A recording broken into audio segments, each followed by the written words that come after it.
बड़ी खबर आपको बता दें, देश में कोरोना की रफ्तार बेकाबू होती जा रही है। जी हां, देश में कोरोना का आंकड़ा 2 लाख को पार कर गया है। पिछले 24 घंटे में देश में 2,739 केसेस सामने आ चुके हैं और 1038 लोगों की मौत हो गई है। आपको बता दें, कुल केस 1,40,40,564 तक पहुंच गया है।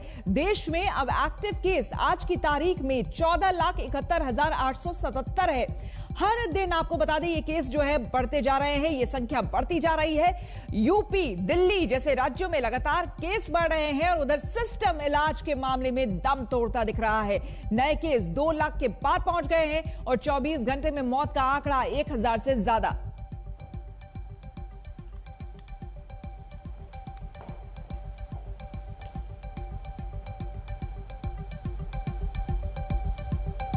तो आपको बता दें, लगातार ये आंकड़े बढ़ते जा रहे हैं जो अपने आप में चिंता का सबब बने हुए हैं। लगातार पिछले 24 घंटे में अंदाजा लगाइए कि पूरे देश में 2 लाख से ज्यादा आंकड़े पहुंच गए हैं। अपने आप में यह बेहद गंभीर मसला है, बेहद गंभीर मामला है। मौत का आंकड़ा भी 1000 के पार हो चुका है। ऐसे में बड़ा सवाल कि क्या राज्य सरकारें सक्षम नहीं है? क्या केंद्र सरकार पिछले 1 साल में किस तरह की तैयारियां की गई है?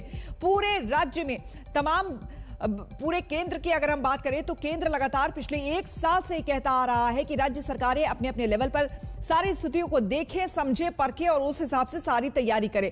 राज्य सरकारें खुद ये कहती रही है कि लगातार वो पूरे मामले पर नजर बनाए हुए हैं। सब कुछ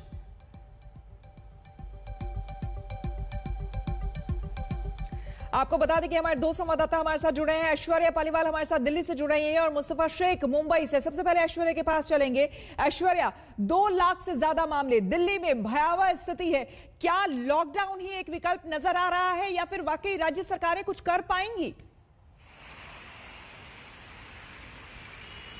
देखिए श्वेता, मैं आपको बता दूं, जिस समय अभी हम बात भी कर रहे हैं, चीफ मिनिस्टर अरविंद केजरीवाल एक बहुत ही महत्वपूर्ण मीटिंग कर रहे हैं एलजी के साथ। हमें जो सुनने में आया है, हेल्थ के जो वर्कर्स हैं और जो हेल्थ के ऑफिशियल हैं, उनसे 12 बजे आज चीफ मिनिस्टर अरविंद केजरीवाल बात करेंगे। 17,000 केसेस पिछले 24 घंटे में देश की राजधानी दिल्ली में आ चुके हैं। 300 से ज्यादा लोगों की मौत हो चुकी है। इन्हीं सब आंकड़ों को मद्देनजर रखते हुए आज अरविंद केजरीवाल ये फैसला लेंगे कि क्या दिल्ली में एक मिनी लॉकडाउन किया जाए, जिस तरीके का हमने महाराष्ट्र में देखा है। तो बहुत ही महत्वपूर्ण बैठक चल रही है। दिल्ली के अंदर कई सारे 5 स्टार होटल्स और बैंक्वेट हॉल्स को भी अभी कोविड फैसिलिटी में कन्वर्ट कर दिया गया है, ताकि ज्यादा से ज्यादा लोगों को बिस्तर मिल सके, ज्यादा से ज्यादा लोगों को ऑक्सीजन और वेंटिलेटर में मिल सके। लेकिन ये जो मीटिंग है ये 12 साढ़े 12 खत्म होगी। उसके बाद जो हमें सुनने में आ रहा है, 1 बजे के आसपास अरविंद केजरीवाल एक प्रेस कॉन्फ्रेंस करेंगे। श्वेता, उसमें पता चलेगा कि दिल्ली के अंदर आगे की कार्रवाई किस तरीके से की जाएगी। बिल्कुल, और मुंबई का हाल शुरू से ही बेहाल है। महाराष्ट्र की अगर हम बात करें तो महाराष्ट्र में सबसे ज्यादा केसेस सामने आए हैं। इस बीच मुस्तफा, आपसे जानना चाहेंगे वहां पर इस आंकड़ों को लेकर, तो आंकड़े तो हम देख ही रहे हैं, लेकिन वहां पर जमीनी हकीकत क्या है? इंप्लीमेंटेशन के लेवल पर क्या ब्रेक द चेन वाकई ब्रेक किया जा रहा है? इस चेन को कोशिश तो पूरी की जा रही है। इस वक्त हम मुंबई के बाइकल्ला इलाके में हैं। आपको दिखाएं कि कैसे चेक पॉइंट यहाँ पर लगाया गया है ताकि लोगों को मूवमेंट करने से रोका जाए। अगर आप देखेंगे तो काफी लोग यहाँ पर निकलकर रोड पर आए हैं। रेस्ट्रिक्शन लगा हुआ है, तकरीबन लॉकडाउन जैसे ही रिस्ट्रिक्शन है, नॉन एसेंशियल सर्विसेज के लोगों को बाहर आने की इजाजत नहीं है। लेकिन फिर भी अगर आप देखेंगे तो कई लोग हैं जो बाहर निकल कर आए हैं, इसलिए पुलिस उनको रोक कर ये कह रही है कि आप लोग घर जाइए, लॉकडाउन की स्थिति है इसलिए बाहर ना निकले।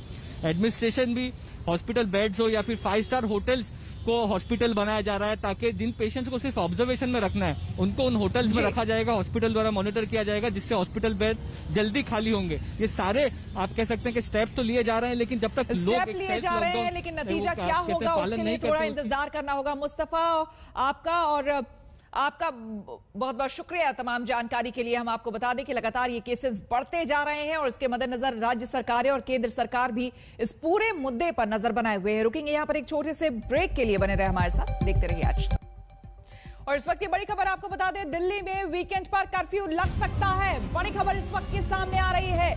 बताया यह जा रहा है कि बहुत संभव, जिस तरह से दिल्ली में केसेस बढ़ रहे हैं उसके मुकाबले, उसे देखते हुए वीकेंड्स में कर्फ्यू को लेकर विचार किया जा रहा है। इन आंकड़ों को कैसे रोका जाए, कैसे चेन को ब्रेक किया जाए। बहुत संभव सवाल ये भी उठ रहे हैं कि क्या मुंबई में जिस तरह से अभी मिनी लॉकडाउन लगाया गया है, क्या उस तरह की स्थिति दिल्ली में भी हो सकती है। इस वक्त दिल्ली के मुख्यमंत्री अरविंद केजरीवाल एलजी से मुलाकात कर रहे हैं, अनिल बैजल के साथ बैठक कर रहे हैं, तमाम मुद्दों को लेकर बातचीत चल रही है। दोपहर 1 बजे वीकेंड कर्फ्यू का ऐलान, इस तरह की बात सामने आ रही है। तो दिल्ली में वीकेंड कर्फ्यू लग सकता है। बहुत संभव ऐसा होगा कि अब वीकेंड के दिन लोग घर से बाहर नहीं निकल पाएंगे। आपको बता दें कि तमाम तरह की खबरें सरकार की तरफ से, हालांकि जरूर दावा किया जा रहा है कि बेड्स की कमी नहीं है, लेकिन उसके बावजूद लोग परेशान हैं। पंकज जैन हमारे संवाददाता हमारे साथ जुड़ गए हैं। पंकज, पूरी खबर।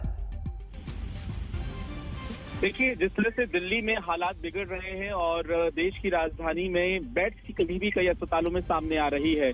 अस्पतालों को बनाने की तैयारी की जा रही है, चाहे वो होटल हो या फिर बैंकेट हॉल हो। तो ऐसी स्थिति में इसमें वक्त लगेगा और अभी जो बैठक चल रही है इसमें ये चर्चा हो सकती है। 1 बजे दिल्ली के मुख्यमंत्री अरविंद केजरीवाल जो प्रेस कॉन्फ्रेंस करेंगे उसमें दिल्ली में कर्फ्यू लगाने की बात का ऐलान वो कर सकते हैं। जिस तरह से फिलहाल दिल्ली में नाइट कर्फ्यू लगा हुआ है, उसी तरह से वीकेंड में यानी शनिवार और रविवार को दिल्ली में नाइट कर्फ्यू लग सकता है। दिल्ली में हालात बिगड़ने के बाद ये फैसला लिया जा सकता है। और आपको बता दें कि एलजी की बैठक के ठीक बाद मुख्यमंत्री अरविंद केजरीवाल दिल्ली के स्वास्थ्य मंत्री और तमाम अधिकारियों के साथ भी बैठक करेंगे। तो एक प्लान तैयार किया जा सकता है। जहां तक बात रहेगी पाबंदियों की, तो जो अभी नाइट कर्फ्यू में पाबंदियां हैं वही पाबंदियां वीकेंड कर्फ्यू के दौरान भी रहेंगी। तो ऐसे में देखना होगा कि इस फैसले में क्या कुछ और नया होता है, पाबंदियां किस तरह की होती हैं और किसे छूट मिलेगी, किसे राहत मिलेगी। और जो आंकड़े लगातार बढ़ रहे हैं, 48 घंटे का अगर हम समय देखें तो 4000 मामले महज बढ़ते हुए नजर आए दिल्ली में कोरोना के 24 घंटे के भीतर। पंकज, बहुत बहुत शुक्रिया आपका तमाम जानकारी के लिए। तो 1 बजे प्रेस कॉन्फ्रेंस करेंगे अरविंद केजरीवाल, उसके बाद स्थिति साफ होगी। रुकेंगे एक छोटे से ब्रेक के लिए, बने रहे हमारे साथ, देखते रहिए आज तक। नमस्कार, मैं हूं श्वेता झा और आप देख रहे हैं आज तक। इस वक्त की बड़ी खबर आपको हम बता दें, दिल्ली में कोरोना के बढ़ते खतरे के बीच केजरीवाल सरकार सख्त फैसला करने की तैयारियां कर रही है और ऐसा दिख रहा है। दिल्ली के मुख्यमंत्री अरविंद केजरीवाल और एलजी अनिल बैजल की इस वक्त बैठक चल रही है। आपको बता दें, वीकेंड कर्फ्यू लगाने की तैयारी की जा रही है। दोपहर 1 बजे के करीब दिल्ली के CM Arvind Kejriwal weekend curfew का ऐलान कर सकते हैं। तो सूत्रों के हवाले से जो खबर आ रही है, इस वक्त एक अहम बैठक चल रही है दिल्ली के मुख्यमंत्री अरविंद केजरीवाल और एलजी उपराज्यपाल अनिल बैजल के बीच, और उसमें आगे की रणनीति क्या होगी, किस तरह की होगी, इस पर विचार। लेकिन बड़ी खबर इस बीच जो आ रही है, वीकेंड कर्फ्यू लग सकता है दिल्ली में। जी हां, यानी कि वीकेंड वाले दिन दिल्ली के लोग घर से बाहर नहीं निकल पाएंगे। आपको बता दें कि मुंबई में जिस तरह से मिनी लॉकडाउन लगा है, बहुत संभव जो कड़े नियम और निर्देश वहां पर लगे हैं, कुछ उसी तरह के निर्देश और नियम दिल्ली में भी लगाए जा सकते हैं। फिलहाल मुंबई में तो 15 दिनों के लिए लगाया गया है, लेकिन दिल्ली में क्या लगेगा, किस तरह से ये वीकेंड कर्फ्यू होगा, कितने समय के लिए होगा, ये तमाम तरह की जानकारी 1 बजे मुख्यमंत्री अरविंद केजरीवाल प्रेस कॉन्फ्रेंस करने वाले हैं और उस प्रेस कॉन्फ्रेंस में कई बातें साफ हो जाएगी। लेकिन बहुत संभव जो खबरें आ रही है, वीकेंड कर्फ्यू लगेगा दिल्ली में। हमारे संवाददाता कुमार कुणाल और ऐश्वर्या पारीवाल हमारे साथ दिल्ली से जुड़े हैं ज्यादा जानकारी के साथ। कुमार, आपके पास क्या कुछ जानकारी? देखिए, अभी बहुत अहम मीटिंग है जो हम बता रहे थे, क्या कि कई अहम जो कदम है वो उठाए जा सकते हैं, उस पर चर्चा हो सकती है। क्योंकि उपराज्यपाल और मुख्यमंत्री के बीच की जो बैठक है वो इसीलिए बुलाई गई थी क्योंकि जिस तरीके से नंबर बढ़े हैं, लगभग 17,200 से ऊपर चले गए थे नंबर कोविड पॉजिटिव मरीजों की संख्या चली गई थी। उसके बाद ऐसे एहतियातन कदम उठाने जरूरी हो गए थे और उसी के मद्देनजर ये अहम बैठक चल रही है। जो हमें जानकारी मिल रही है उसके मुताबिक वीकेंड कर्फ्यू लगाने का प्रस्ताव है, उस पर चर्चा हो रही है। अंतिम फैसला जो भी होगा उस पर 1 बजे मुख्यमंत्री अरविंद केजरीवाल खुद प्रेस कॉन्फ्रेंस करेंगे और उसके हिसाब से उस पर जानकारी देंगे। जो भी फैसला लिया जाएगा, किस तरीके से, उसकी रूपरेखा क्या होगी, कितना सख्त होगा, किन सेवाओं को उस वीकेंड कर्फ्यू से छूट मिलेगी और भी बाकी क्या कुछ कदम होंगे, क्या वो सिर्फ इस वीकेंड पे लागू रहेगा या आने वाले अभी कितने वीकेंड तक इस तरीके का कर्फ्यू चलेगा, उस पर अभी चर्चा हो रही है। अधिकारियों के साथ इस मीटिंग के ठीक बाद चर्चा होगी। उन्हें एहतियात बरतने के लिए भी कहा जाएगा और यह भी कहा जाएगा कि आखिरकार किस तरीके से इस वीकेंड कर्फ्यू को लागू करवाया जाए, उसकी रूपरेखा, उसका ब्लूप्रिंट लेकर के आइए।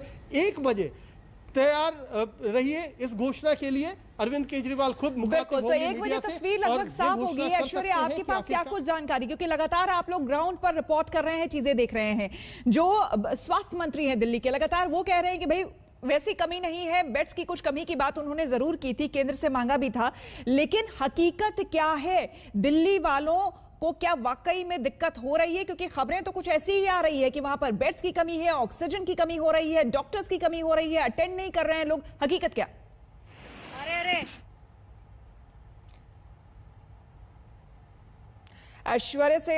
ऐश्वर्या, अगर आपको मेरी आवाज आ पा रही है तो हम जानना चाहेंगे आपसे कि दिल्ली में हकीकत क्या है, जमीनी हकीकत क्या है?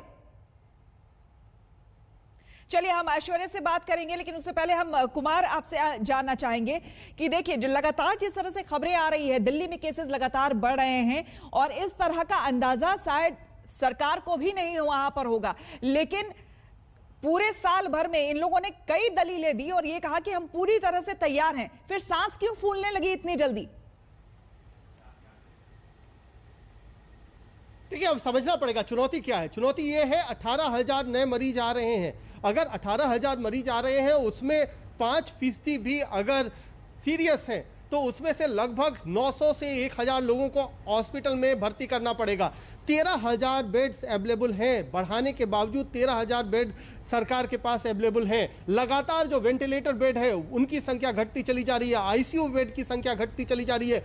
तीसरी जो चुनौती है प्लाज्मा तकनीक को लेकर के लोगों में बहुत सारी बातें हैं और लोग प्लाज्मा के लिए दर दर भटक रहे हैं कि कहीं से प्लाज्मा मिल जाए जिससे कि इलाज हो सके। ये तमाम जो मुश्किलें हैं उसका इलाज कहीं पर भी दिखाई नहीं दे रहा है इस वक्त, और इसीलिए जो वीकेंड कर्फ्यू की बात है, जब पिछली बार प्रेस कॉन्फ्रेंस की थी अरविंद केजरीवाल ने, तब भी कहा था कि हम कोई भी लॉकडाउन नहीं लगाना चाहते हैं, लेकिन अगर इस तरीके से मामले बढ़ते चले गए, बेड की कमी होने लगी तो मजबूरन लगाना पड़ेगा। उसी दिशा में पहला कदम वीकेंड कर्फ्यू का अगर लगाया जाता है तो निश्चित तौर पर ऐश्वर्या हमारे साथ बनी हुई है। ऐश्वर्या, ग्राउंड रिपोर्ट आप लोग लगातार कर रहे हैं, ये बताइए एकाएक दिल्ली देखते ही देखते एपिसेंटर कोरोना का बढ़ता चला गया, क्या वजह रही है इसके पीछे?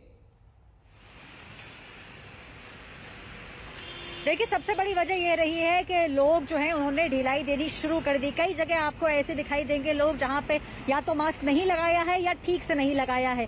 कई बार दिल्ली के अंदर ये भी देखने को मिला था कि जो वैक्सीनेशन सेंटर्स है वहां पर लोग जा ही नहीं रहे थे, लोग वैक्सीन नहीं लगवा रहे थे, जो सोशल डिस्टेंसिंग नॉर्म्स है उनको फॉलो नहीं किया जा रहा था। और यही सबसे बड़ी वजह है कि देखते ही देखते पिछले 24 घंटे में अब 17,000 ये आंकड़ा दिल्ली का पहुंच चुका है। और इसी को मद्देनजर रखते हुए चीफ मिनिस्टर अरविंद केजरीवाल अब ये निर्णय लेंगे कि क्या देश की राजधानी दिल्ली में वीकेंड लॉकडाउन लगाया जाए या नहीं। 1 बजे के आसपास एक प्रेस कॉन्फ्रेंस होगी जिसमें ये उम्मीद की जा रही है कि अरविंद केजरीवाल कुछ घोषणाएं करेंगे, कुछ ऐलान करेंगे। बिल्कुल, ऐश्वर्या और कुमार कुणाल, आप दोनों का बहुत बहुत शुक्रिया तमाम जानकारी के लिए। और इस बीच आपको बता दें कि कोरोना के बढ़ते मामलों से दिल्ली भी बेदम हो गई है, जो हम आपको लगातार बता रहे हैं। पिछले 24 घंटे में दिल्ली में कोरोना के केस मुंबई से ज्यादा हो गए हैं। जहां पहले दिल्ली में हालात काबू में दिख रहे थे, अब यहां भी स्थिति बेहद बिगड़ गई है। इंतजाम अधूरे साबित हो रहे हैं, आंकड़ों का अंबार लग रहा है। दिल्ली कोरोना की लहर के आगे बेबस, लाचार और बेदम नजर आ रही है। कोरोना ने दिल्ली का क्या हाल कर रखा है, ये आप खुद देख लीजिए। एक दिन में सबसे ज्यादा 17,282 नए केस, 24 घंटे में कोरोना से 104 लोगों की मौत। 30 नवंबर के बाद एक दिन में सबसे ज्यादा मौत। अब तक की सबसे तेज संक्रमण दर 15.92%। दिल्ली में कोरोना की रफ्तार इतनी तेज है कि मुंबई कहीं दूर छूट गई है। पिछले 24 घंटे में मुंबई में दिल्ली से तकरीबन 2 गुना नए केस आए हैं। मौतों का आंकड़ा तकरीबन 2 गुना ही है।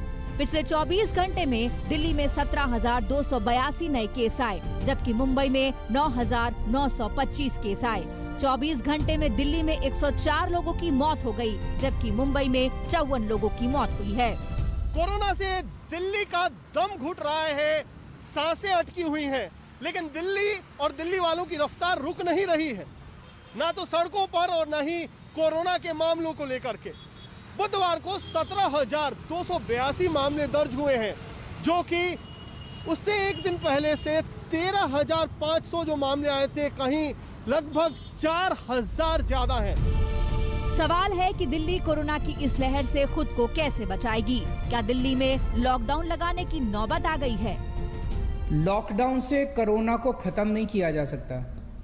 लॉकडाउन से और रिस्ट्रिक्शंस लगाने से कोरोना को स्लो किया जा सकता है। अभी दिल्ली के अंदर जो स्थिति है, दिल्ली में अभी फिलहाल हेल्थ सिस्टम हमारा कंट्रोल में है, लेकिन अगर केसेस मान लीजिए कल को बहुत ज़्यादा बढ़ जाते हैं, बहुत तेज़ी से बढ़ जाते हैं और हमारे यहाँ बेड नहीं बचते, हमारे यहाँ ऑक्सीजन सिलेंडर नहीं बचते, आईसीयू नहीं बचते, तो हो सकता है फिर हमें इसको स्लो करने के लिए थोड़े दिन के लिए लॉकडाउन लगाना पड़े। कोरोना ने दिल्ली की इस बार जबरदस्त घेराबंदी कर रखी है। जिस तेजी से कोरोना के केस देश भर में दोगुने हो रहे हैं, दिल्ली भी उससे अछूती नहीं है। अगर कोरोना की यही चाल रही तो दिल्ली की स्वास्थ्य सेवाओं के चरमराने का भी खतरा है। दिल्ली को जल्द से जल्द हालात बदलने वाले कदमों की जरूरत है। दिल्ली से कुमार कुणाल के साथ आज तक ब्यूरो।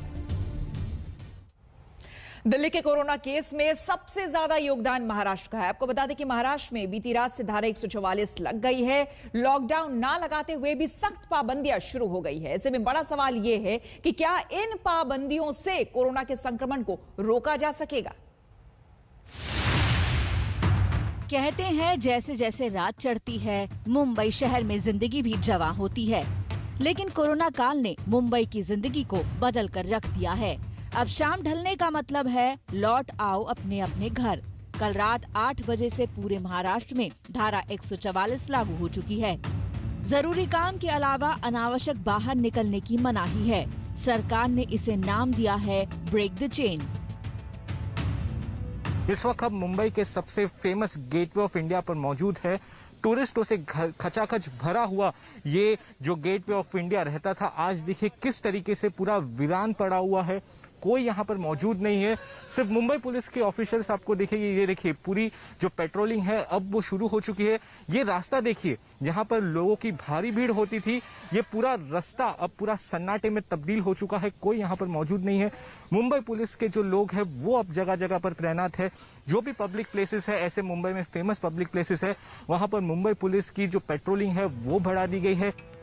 महाराष्ट्र में जिस दिन ब्रेक द चेन लागू हुआ है, उस दिन वहां संक्रमण के नए मामले 58,952 दर्ज किए गए हैं, जबकि राज्य की राजधानी मुंबई में नए केस 9,925 हैं और मौत 54 है। कोरोना के संक्रमण को रोकने के लिए मुंबई में 995 इमारतें सील की गई हैं। ऐसे में अपील की जा रही है लोग खुद भी अपना ख्याल रखें, लेकिन घबराना कतई नहीं है। कम से कम जिन्हें कहा जाए, ऐसे जो आपके ऊपर प्रतिबंध लगाए गए हैं उसका आप कृपा करके पालन करें। हमने अपने सारे फोर्स को ये कहा है कि आप जहां तक संभव हो सके तब तक आप किसी भी प्रकार का फोर्स, किसी भी प्रकार की अनुचित तरीके से नागरिकों से बिहेव न करें। तस्वीरें देखिए, धारा 144 लगाते ही सड़कों पर पुलिस ने वाहनों की जांच शुरू कर दी। जो लोग सड़कों पर दिखे उनसे इसकी वजह पूछी गई। जो बेवजह घूमते नजर आए उन्हें ताकीद की गई कि ऐसा न करें। नागपुर के गोकुलपीठ मार्केट की तस्वीर देखिए, सड़कों पर पुलिस नजर आ रही है। रेहड़ी पटरी वालों को हटाया जा रहा है। एक तरफ कोरोना के बढ़ते केस और दूसरी तरफ सख्त पाबंदियां। इसका असर प्रवासी मजदूरों पर साफ दिखने लगा है। महाराष्ट्र के कई हिस्सों में प्रवासी मजदूर बुधवार को अपने अपने राज्यों की ओर निकलने की जद्दोजहद में दिख रहे हैं। रेलवे पुलिस अपनी तरफ से पूरी कोशिश कर रही है कि सोशल डिस्टेंसिंग के नियमों को यहाँ पर पालन हो। जैसा कि मैंने आपको बताया, बार बार अनाउंसमेंट किए जा रहे हैं। तमाम RPF, GRP, right control police यहाँ पर मौजूद है, लेकिन फिर भी लोगों के बीच में जो पैनिक है और जो बाहर जाने की जल्दबाजी है वो इस वक्त आप साफ तौर पर देख सकते हैं। महाराष्ट्र के नए प्रतिबंधों की शुरुआत तमाम उम्मीदों और आशंकाओं के बीच हुई है, लेकिन सवाल ये है कि क्या सिर्फ 15 दिन काफी होंगे? 30 अप्रैल के बाद क्या महाराष्ट्र आगे ऐसे नियमों को बनाए रखने पर मजबूर तो नहीं होगा? मुंबई से सौरभ बख्तानिया, पंकज उपाध्याय और साहिल जोशी के साथ आज तक ब्यूरो। हम रुकेंगे यहाँ पर एक छोटे से ब्रेक के लिए। बने रहे हमारे साथ, देखते रहिए आज तक। और बड़ी खबर आपको बता दें, पश्चिम बंगाल में चुनाव के बीच तेजी से पैर पसारता कोरोना आज कांग्रेस उम्मीदवार की मौत की वजह बन गया है। मुर्शिदाबाद की शमशेरगंज सीट से कांग्रेस के उम्मीदवार रिजाउल हक की कोरोना से मौत हो गई है। उन्हें कोलकाता के एक प्राइवेट अस्पताल में भर्ती किया गया था, जहां आज सुबह उनकी मौत हो गई। लेकिन इस बीच रिजाउल हक के चुनाव प्रचार की कुछ तस्वीरें सामने आई है, जिसमें वो कोरोना प्रोटोकॉल की धज्जियां उड़ा रहे हैं। देखिए, बिना मास्क के ये घूम रहे हैं रिजाउल हक, जो कि कांग्रेस उम्मीदवार थे, और कोरोना की वजह से उनकी मौत हो गई।